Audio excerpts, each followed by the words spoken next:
Why we all struggle with anger is very, very simple, but I didn't know it. It's because anger is a secondary emotion. What I want you to know is that when you're angry, it may be the outward thing that you feel, or for some of you, you're angry and you don't know it, which we learned last time. But there's a first emotion.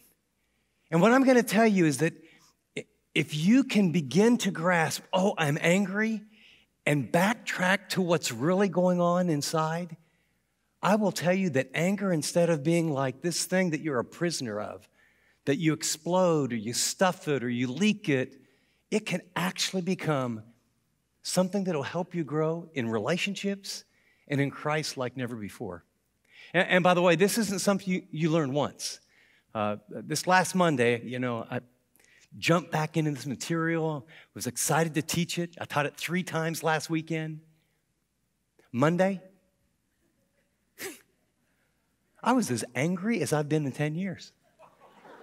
I'm no joke. And are you ready for this? I didn't realize it was anger until about 2 in the afternoon. Well, this, and there's that, and there's that. And there was a few little things that could sort of why it maybe happened. And then I realized, I think all in one day, I stuffed it, leaked it, and was ready to explode it. You know when you're just trying to be nice to people, but inside it's like, oh, would you, right? And it was like, oh, wow. It was like God was whispering, Chip, you never outgrow this. The first aha for me, a number of years ago when I studied this for the first time, it was pastoring. It was one of those really, really long days. We had a habit, when my children were growing up, we ate dinner together around 5:30. And rarely made an exception unless there's some really important meetings. And this was one of those days, and it started really early, and it went real long. And just imagine one of those days where you get beat up. It's a conversation here, an email here, a disappointment there. And I mean, it was just one of those days that was like, I just could not wait to get home. And, it felt like, it started like super, super early. So I'd put in 14 or 15 hours, and it was a little after 9. And I just had one of those days where I can't wait to talk to Teresa. I just wanted to walk in and say, hey, honey, honestly, down deep, I wanted her to go, oh, Chip, how are you doing? And is everything okay? And, I just was looking for some lift. And many, many years ago, my youngest son was a senior in high school and on the volleyball team. And I'd come home. We do all kind of fun stuff together. I was missing everyone. So I walk on and it's like dark. It's like 5 after 9 or 9:30. It's dark. And so I thought, wow, I guess everybody had a really rough day. And Annie was a little girl. She's asleep. But Ryan? He's 17, 18 years old. How in the world can you be asleep at a little after 9? He must have had a really hard practice. And then I'm thinking, but when I go in the bedroom, I'm sure Teresa's waiting up for me. Probably sitting up in bed after hours of prayer. Oh, Chip, how are you doing? Is everything okay? This is going on in my mind. So I open the door, and it's dark. And then I'm thinking, well, she's laying in the dark. And then I hear what we all, right? And this is illogical, but you need to understand your anger isn't always logical. So I don't even know I'm angry, but just something inside emotionally is kind of like, wow. Down deep, I felt lonely, disappointed, and let down. And so I do what I think a lot of good pastors do when you feel like that way. You get some orange juice out, you make one of those bags of popcorn, and you watch 45 minutes of ESPN. And you stew. And I didn't know it, but I was bummed out. And if you're angry when you go to bed, the Bible talks about this, you don't usually wake up in a great mood. So I woke up in a terrible mood. And so I got up, and I didn't make the connection that I was really angry. It was just, weird feeling. And I just walked down the hall, and Ryan was walking out of his door, and I said, Ryan, did you make your bed yet? He said, Dad, I haven't even brushed my teeth.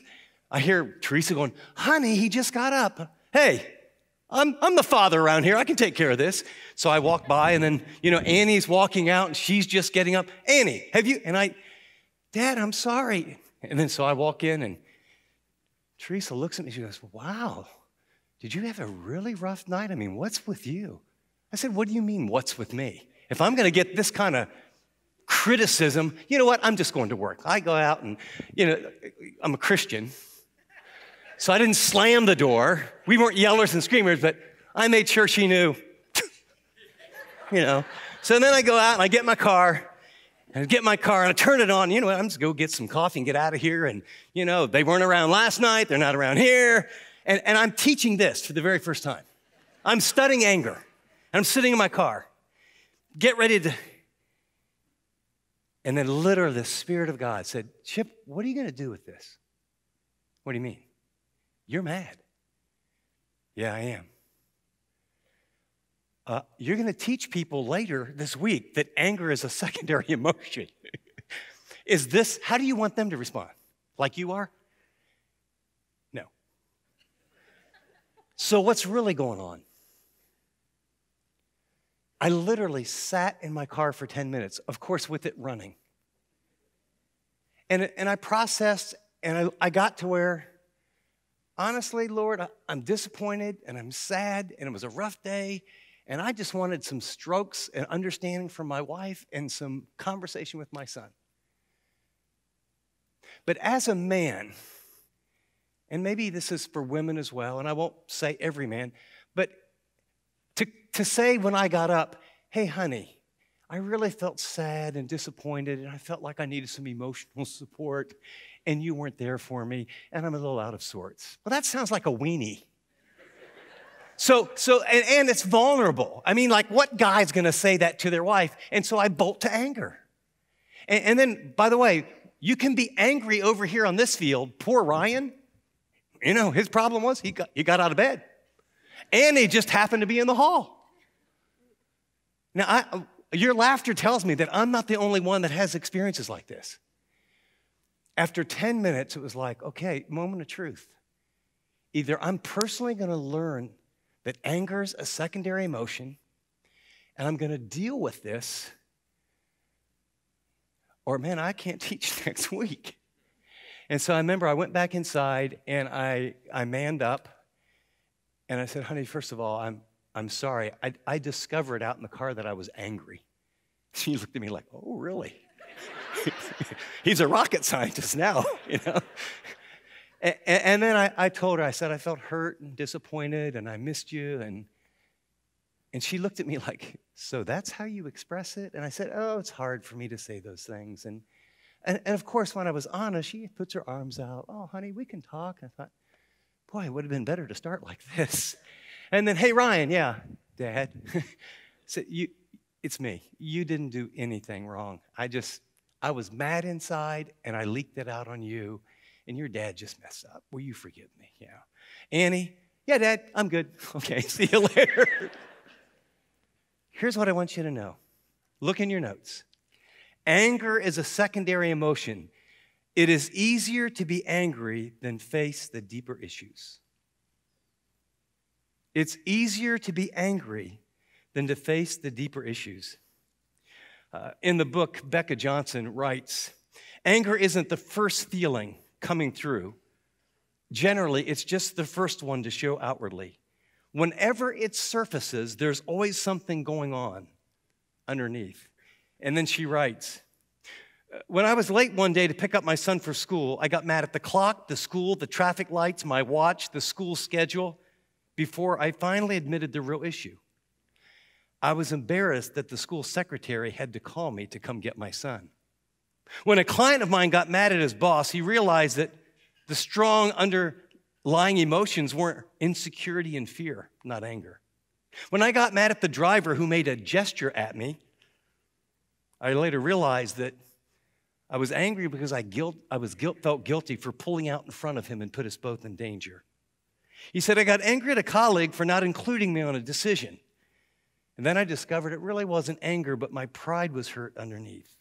If you and I are honest with ourselves and brave enough to peel back the anger, we can discover its true motivating force. And here's what I want you to get. This takes incredible courage. But if you can begin to identify when you're angry and look under the hood and see what's going on, I am telling you, some relationships that just make you nuts, some problems that you've had, God will actually use this to change your life. I'm not sure there's anything I've learned and then learned to practice that's changed me more than understanding this. In fact, notice anger is not the problem, it's the warning light. It's the warning light. The picture I have in my mind is someone driving in a car, and you're driving in the car, and you know the red lights on the dashboard that tell you something's wrong? So it's flashing, so you pull over, stop the car, you get out, open the trunk, get a hammer out, sit back down, and smash the light on the car. I'm glad I fixed that. That's what we do. The light's not the problem. Anger is like the light on the dashboard of your soul. And what it says is something wrong under the hood. Notice, anger artificially helps us feel in control when we're feeling out of control. That's what happened that morning. By the way, that's what happened Monday. Man, I just got angry about it. It took me a while to peel it back.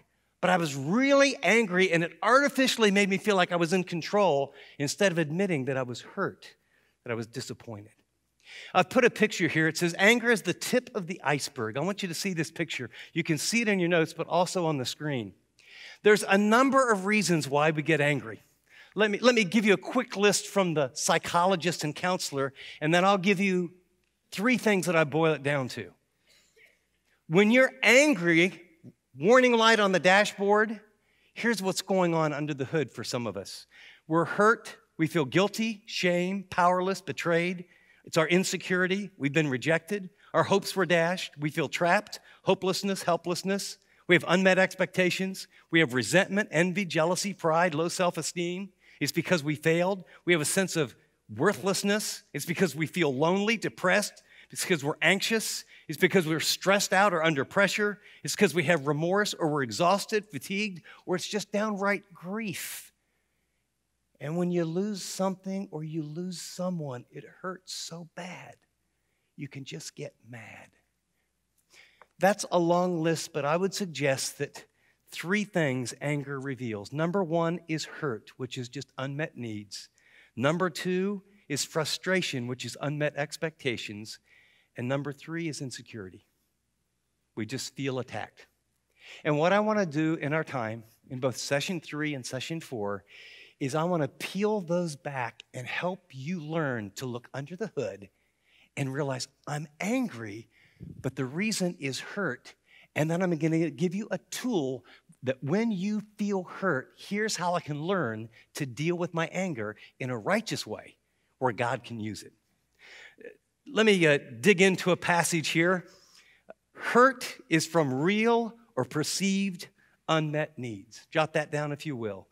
Real or notice perceived unmet needs. Proverbs 19:3 says, a man's own folly ruins his life, yet his heart rages against the Lord. You ever seen this happen? Someone makes a very sinful or bad decision. And they got 2 or 3 marriages that don't work, and a business fails, and they didn't tell the truth, and they do this and they do that. And then what do they say? Why did God let that happen? You see, it's too painful to take responsibility, to repent, to realize you did something wrong. And so this is what people do. I'm always interested in the people that have no regard for God. When some really bad things happen, all of a sudden he gets a lot of credit. Emotions that are scary cause us to bolt to anger. Proverbs chapter 27, verse 4, it says, anger is cruel and fury is overwhelming, but who can stand before jealousy? Jealousy is rooted in hurt or the fear of losing something or someone. It's when you feel rejected that the affection that you should have got, or the job that you should have got, or the attention that you should have got, or the credit that you should have got goes to someone else and you feel jealous. And instead of saying, oh, I feel really jealous and I'm envious of that person, you bolt to anger. When's the last time in a small group, you don't have to raise your hand, someone said, you know what, I'm really struggling with jealousy. I'm not sure I can name on 3 or 4 fingers the times I've ever heard that. But don't all of us have struggles with that? Let me take you to a very interesting passage here. Proverbs 27:4 and Genesis chapter 37. Let me give you a biblical example. We'll start with the Genesis one. You know the story about Joseph and his brothers. Dad shows partiality. He treats Joseph like, he's the most wonderful person. He's got the multicolored coat. And let me read in Genesis chapter 37, verse 4.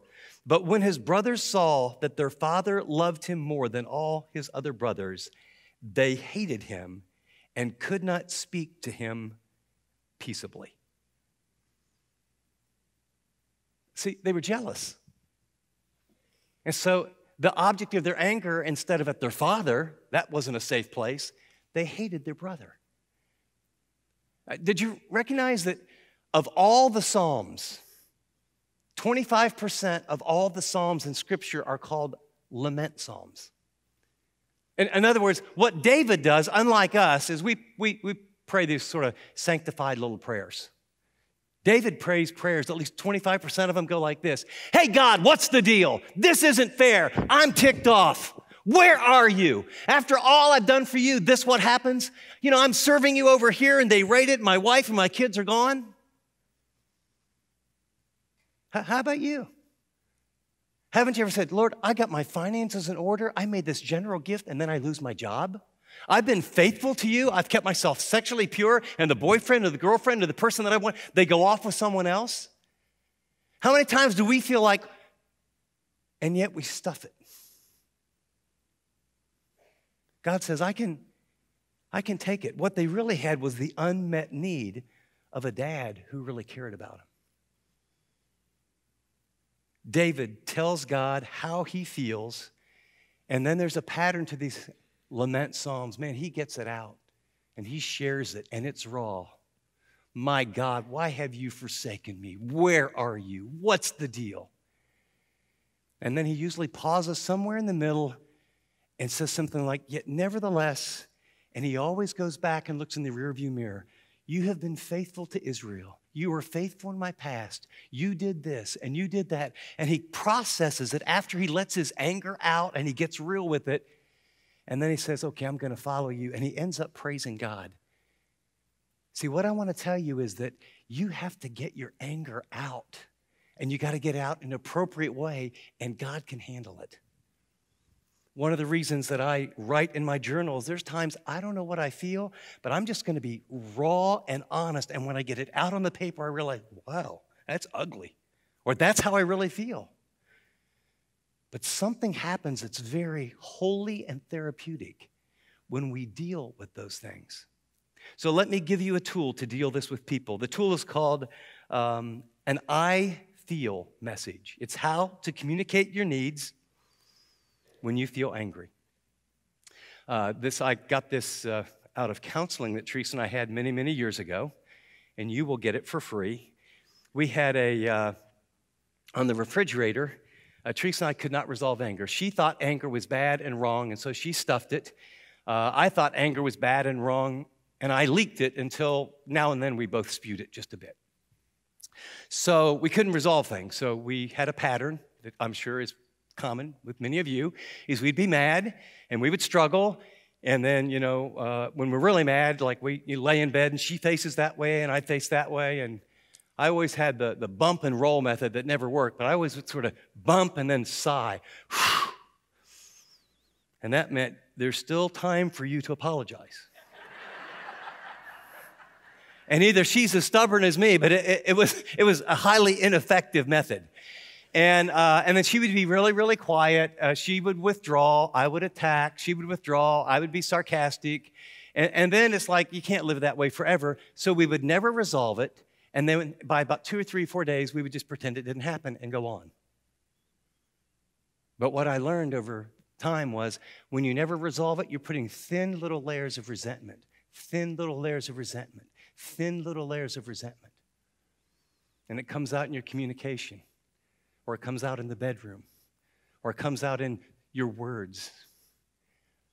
And so this pastor, who was our counselor, he had us on a 3x5 card write, I feel blank when you blank. Because every time we had an argument, we attacked each other. We couldn't figure out how to get things out on the surface without sort of knocking the other person.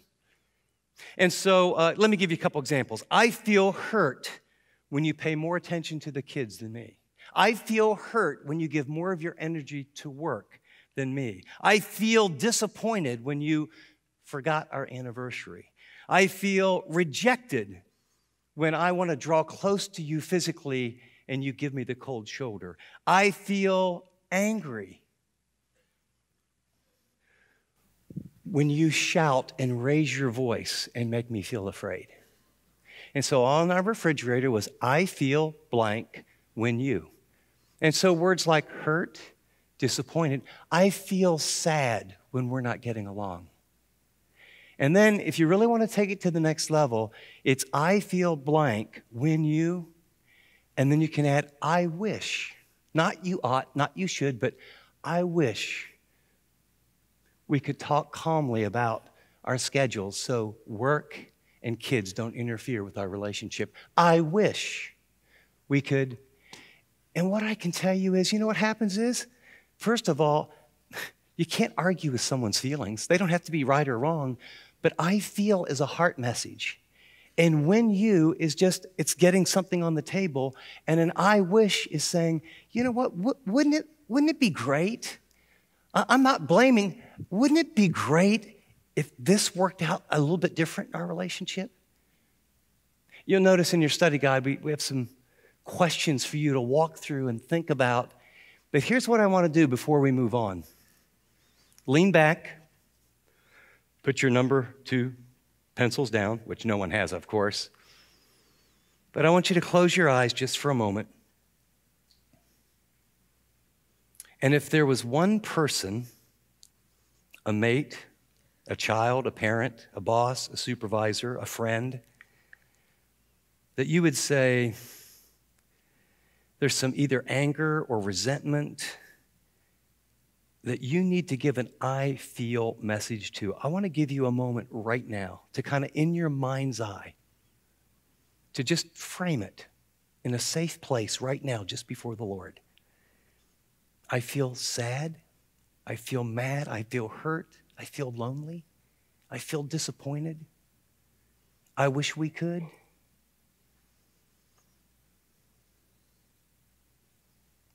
Who's the person that needs to hear a calm, I feel message from you, followed by an appeal that's kind and gentle, and I wish we could?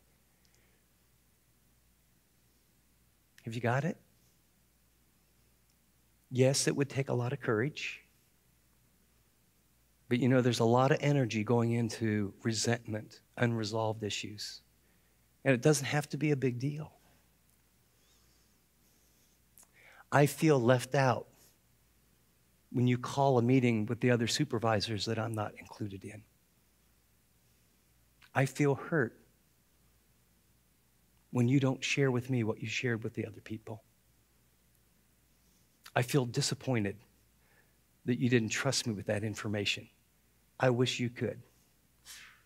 And Father, I would pray now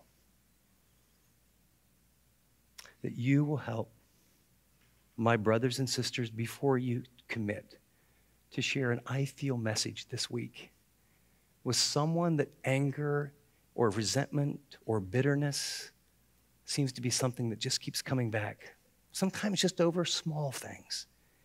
Lord, would you teach us as your children to share our anger in a way that can bring unity that's constructive, in Jesus' name. I said there's 3 things that happen that are underneath the external anger. The first one is unmet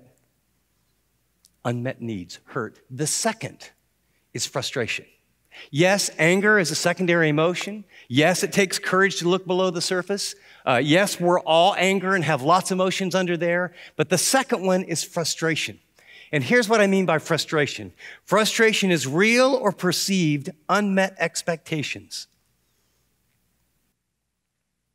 Notice what it says in Kings, 2 Kings chapter 5, 11 through 12. The story's about Naaman. In the context, if you're like some of us that didn't grow up reading the Bible, it's a story of this king from another land who has leprosy, and someone says, hey, there's a prophet in Israel. Miracles are happening there. You should go talk to him. And so he goes and talks to this great prophet, Elijah, and he has some expectations about how he thinks the prophet is going to heal him. And so we pick up the story, 2 Kings 5, verse 11. But Naaman became furious and went away and said, indeed, I said to myself, he will surely come out to me and stand and call on the name of the Lord his God and wave his hand over the place and heal the leprosy. Because what the prophet did was he didn't even come out. He sends his servant out to this very important person and says, go wash in the Jordan and dip 7 times, your leprosy's gone. The guy goes, what? I don't even get a hearing?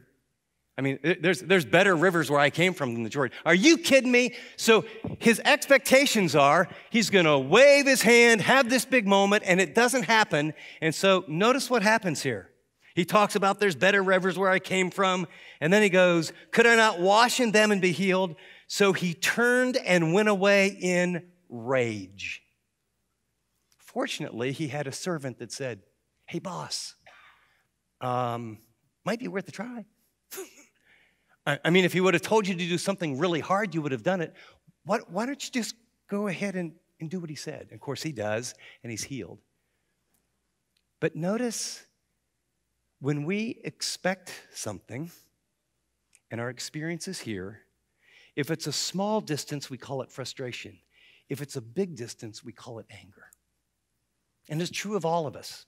Notice that second passage in a personal relationship here, 1 Chronicles 15.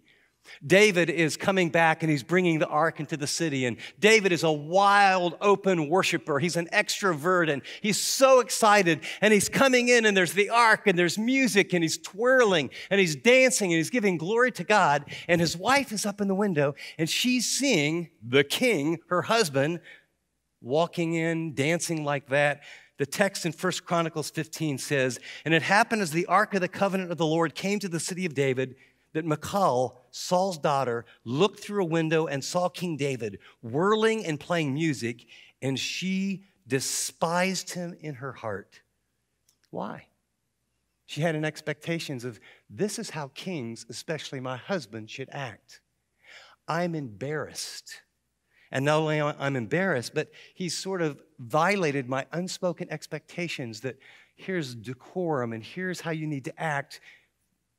And this is how it makes me look. And the result, she despises him. Let me give you a tool when you're frustrated. This is called the I desire versus the I demand tool, if you will, okay? What I want you to know is this. When it comes to unmet expectations, if words like ought, should, always, never are a part of your vocabulary, you've slipped from, I desire things to happen, to you're demanding them. I ought to have a great marriage. My kids ought to turn out right. You should act like that. You ought to work harder. You never say anything nice to me. You're always late. You never encourage me. You're always more into work. You ought to be kinder to our children. You should come home earlier. Ought, should, always, never. Ought, should, always, never. Those are demand statements. 2 things are true. Number 1 is that does not work with people. Anytime you say ought, should, never, always to another human being, first of all, it's not true. No one never does anything or always does something. And when you're speaking ought or should, that's what authority figures, moms and dads, say to kids. And when you say it to your kids, maybe you need to make a demand here and there. But when we do that in our relationships with one another, or with God. I meet people all the time who are completely disillusioned with God. I prayed, I came to church regularly, I gave my money, I even went on a missions trip, and my kid got cancer. In other words, there's this expectation that if you do certain things, God is obligated and you demand. You know what? We went to premarital counseling. We did the whole marriage thing the way we were supposed to. We didn't even have sex before we got married. 2 years later, she walks out on me. In other words, listen to the difference. I desire to have kids that really turn out well. I wish that the economy would get better and things will go better in my job. I desire to have a great marriage. I long to and wish to be married someday. See, a desire or a wish is a request. And when you have a desire that you don't get, you get disappointed. When you have a demand, you get angry.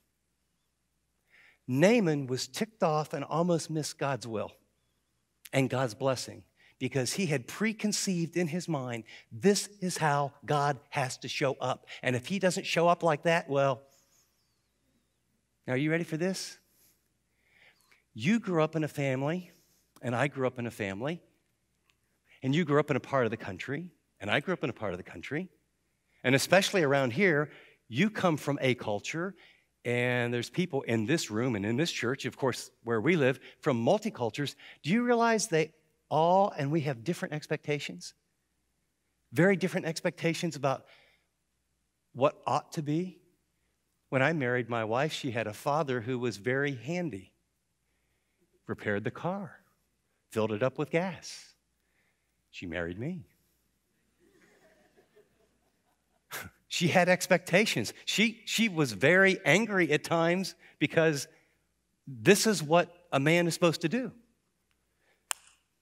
I had a mother, though she worked full-time as a teacher and a guidance counselor, that she got up every day at 5 o'clock. We had bacon and eggs and pancakes and the whole deal every single morning. I thought that's just how it always worked. The bowl with the cereal and the milk out on the table when I got married was a little bit different. She didn't grow up where they even ate breakfast together. Those are funny little illustrations, but I want to ask you to think about what kind of expectations do you have of important relationships in your home, important relationships at work, cultural relationships. What are things that unconsciously even you demand, and you're mad at God? Or how about this, some of you? Your expectations that you'll never mess up. You'll turn the report in on time, every time. That you are someone that always comes through for everyone all the time. You'll always be neat. You'll always be clean. Your kids have to get into a great school. And you're a perfectionist. And you beat yourself up and you're down on yourself, or you're a crazy workaholic because you have warped expectations. I'm going to go out on a limb and think everyone here is probably human. Just a thought. I mean, intellectually, do humans ever make a mistake? Yes or no? Okay. Are you human? Do humans ever, really blow it and say something they wish they hadn't? Do humans, even Christians that love God, ever lie? Sort of steal? I mean, we'd never call it that, but ever watch things that we wish we hadn't? Ever do things that make us feel sad?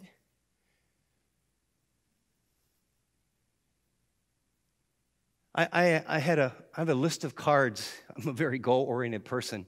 And when I was 28, I started writing out goals for my marriage, goals for ministry, goals for my kids. And my goal was and I would write all these things down. And it was about a year and a half. And I remember making a shift.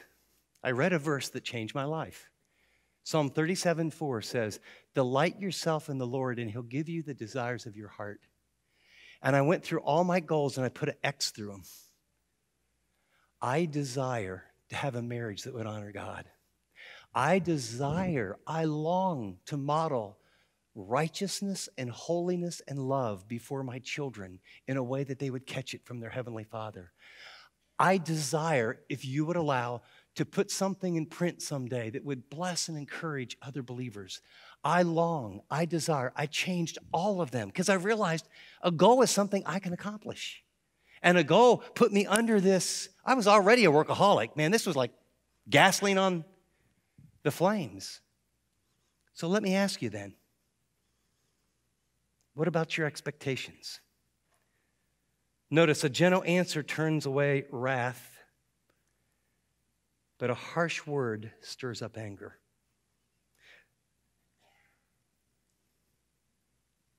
The third, underneath the iceberg surface, is insecurity, real or perceived attack on my personal worth. When I'm angry, sometimes it's an unmet need. I feel hurt. When I'm angry, sometimes it's an unmet expectation of myself, of God, or of others. And I need to do a personal inventory and ask myself, instead of making demands, I need to begin to communicate desires, even for myself, with God and with others. The third reason that we bolt to anger is insecurity. That's when there's an attack on our worth. Anger is often the evidence of inner insecurity in my life. I read the verse, Proverbs 15:1. A gentle answer turns away wrath, but a harsh word stirs up anger. Have you ever had someone either loudly or criticize you or read a tweet about you or someone post on social media or someone come in and say, boy, that was a lousy job, and they poke you, or someone cut in front of you and then give you that famous gesture? And immediately you're ready to hit the gas or post back on social media or email them this blistering email, right? What happened? See, a harsh word stirs up anger. Why? Because we feel threatened, because we feel attacked. A gentle answer turns away wrath. Notice Proverbs 18:19. An offended brother is more unyielding than a fortified city, and disputes are like the barred gates of the citadel. You know, when out of anger, when you attack someone or they feel like you're attacking them, I mean, the walls go up, don't they? I mean, some of you have some relatives or have some former friends or some people that you used to go to church with, or maybe even some family members, that someone got offended, someone got attacked, and out of their insecurities, they just put up walls. Don't we all have some of those friends that we used to hang out with and we felt close to, and life went kind of pretty good? And you know, maybe some distance or maybe a little change in job or maybe a mild geography. And you know, sort of the sign of people that are pretty close is if you call them or text them, you usually hear back, you know, the same day or the next day, right? Sort of the unwritten rule of really close friends. And now you text them or you email them and it's like 4 days or 5 days and you're thinking, well, don't they like me anymore? Well, I know they're really busy or this or that. And then if you're passive aggressive, then when they email you back, you think, I think I'll wait about 4 or 5 days. And little resentment. But how many of us would ever sit down with someone and say, hey, you know, let's grab coffee. We haven't seen each other for a while. Or you catch you on the phone and how's everything going? And, you know, this may sound silly. What's that? You know, we used to hang out so much, and I know we have different jobs, and our worlds are going a little bit different, but I actually feel kind of rejected when I text or call you. Man, I don't get anything back for 3 or 4 days.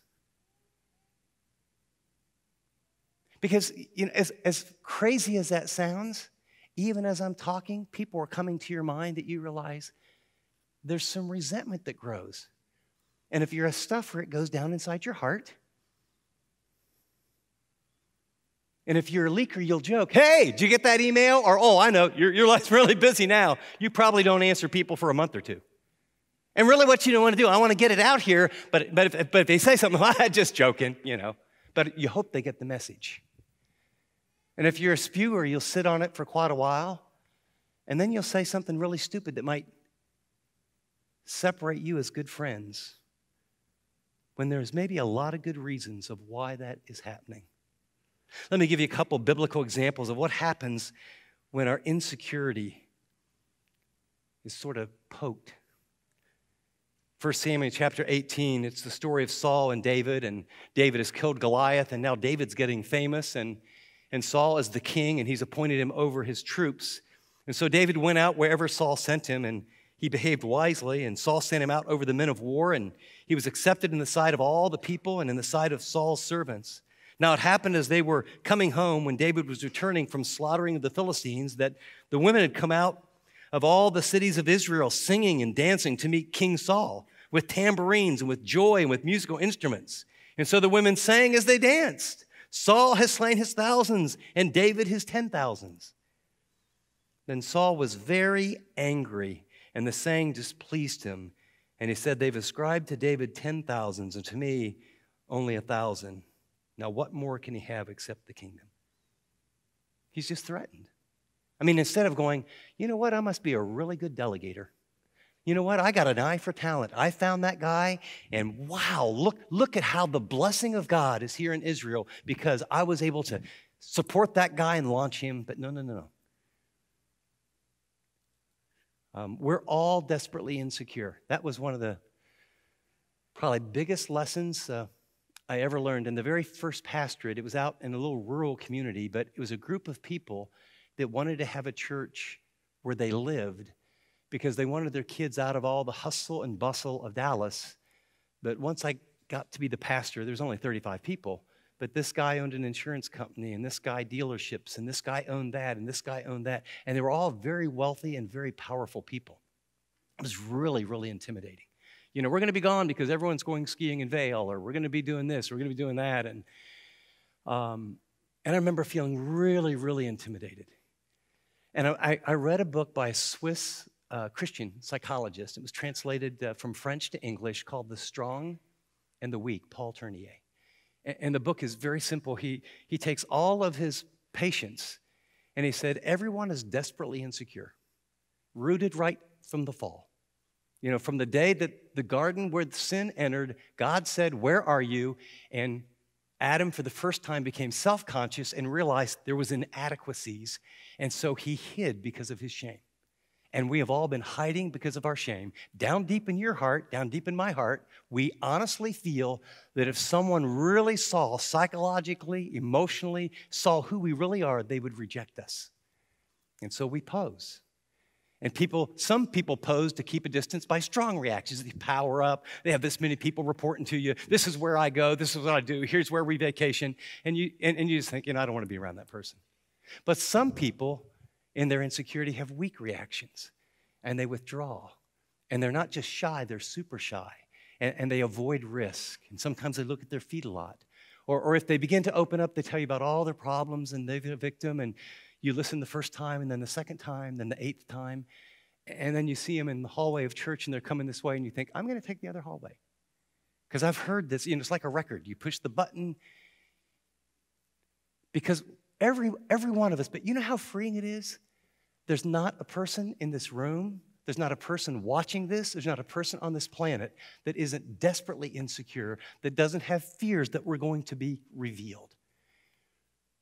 And when you're attacked, when your worth, your value, it can be physical, it can be emotional, it can be psychological. When you're attacked, you respond in anger. Notice in Acts chapter 5, these are the religious leaders. The resurrection has happened. The church is flourishing. And notice Acts chapter 5, verse 12. And through the hands of the apostles, many signs and wonders were done among the people. And they were all with one accord in Solomon's porch. And none dared join them because the people were highly esteemed. And the believers were increasing, and the Lord added multitudes to them, men and women, so that they brought the sick out into the streets and laid them on beds and couches. At least the shadow of Peter would pass by and fall on some of them. Also, the multitudes gathered from the surrounding cities to Jerusalem, bringing the sick people and those who were tormented by unclean spirits, and they were all healed. God is launching this movement, and miracles are happening. So if you're a Jew and, you've been the Messiah and you're a Sadducee or a Pharisee, you're thinking you've been praying for a movement of God. So how would you respond when God does this? What's the text? Look at it. Then the high priest rose up and all who were with him, which is the sect of the Sadducees, and they were filled with indignation. and they laid their hands on the apostles, and they put them in the common prison. What's the deal? They're threatened. I was having coffee with a buddy this morning. We were talking about some of this, and I don't know, it was a year or two ago. We were playing golf, and we're in the cart, and for those golfers, you know, they're supposed to wait till you get out of the way, and someone hit into us. It bounced once and bounced off of our cart. And he's a big guy, and he had that look like, excuse me, I think I'm going to take these guys out. You know, you just don't do that. And we sat there for just a second, and yeah, it's that anger, personal attack. It's like when someone gives you the finger. It's like when someone posts on Facebook. Well, here's what you do. And we talked about this because as we've both been learning to do this, it's been great. You pause and you say, now, who did that? Do I really care what they think? Is it worth getting mad and getting in an argument or pushing or shoving or running after that person who cut me off? You know, in other words, wait a second. In fact, look at the questions I gave you. Here's the tool. Ask yourself, why am I feeling threatened? You're bolting to anger. What's being attacked? I mean, the guy made a mistake. He hit into us. The ball didn't hit us. Who's attacking me? Some guy I don't know. Do I really want to have an argument with some guy I don't know? Do I really want to zoom through the freeway? And when you catch up with him, what are you going to do? Especially if he has a gun. Is the threat menial or meaningful? In other words, is this just a little thing or is this a big threat? Yes.